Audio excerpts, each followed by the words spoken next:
I think the most important thing is this is a new university in a near northern Canadian town on the main highway of Canada, linked to a lot of other cities on this highway, this water highway, tens of thousands of years old. And there's a real logic and truth about this area, this place, the north.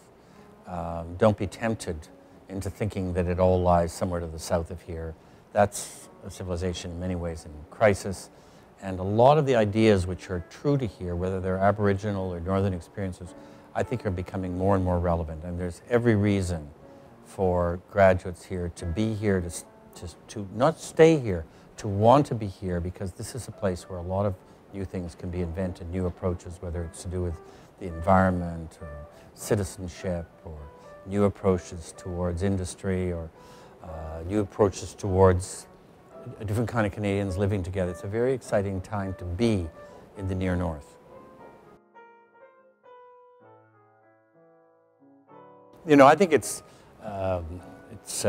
great to get an honorary degree from this university, and I think part of it's come because I've said some things about how Canada is essentially much more Aboriginal than it is European.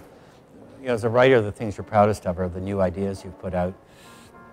I think, you know, it was when I first started writing about Canada as having a triangular foundation of Aboriginals, Francophones, and Anglophones, and in a sense put a sword through the old idea of two founding people.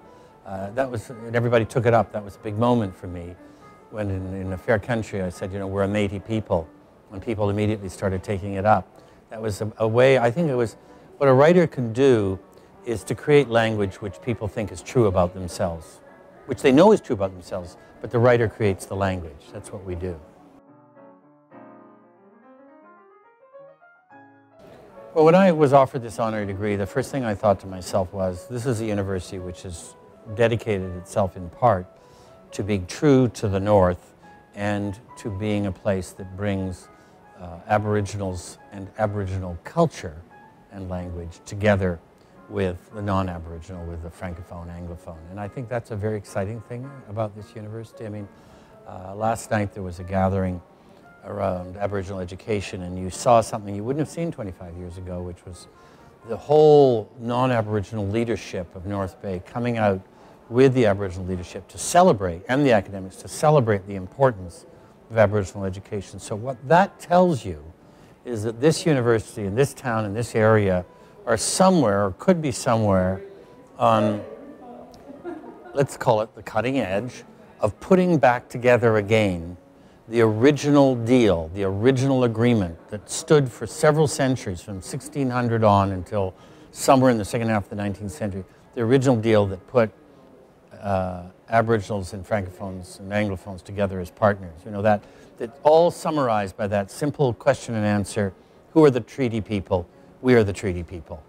And, you know, I just dream of the day when in every school across Canada they'll start the day, stop arguing about prayers and things. They'll start the day with, the teacher will say, who are the treaty people? And the kids will all shout out whether they came from Sri Lanka yesterday, whoever, they'll say, we are the treaty people.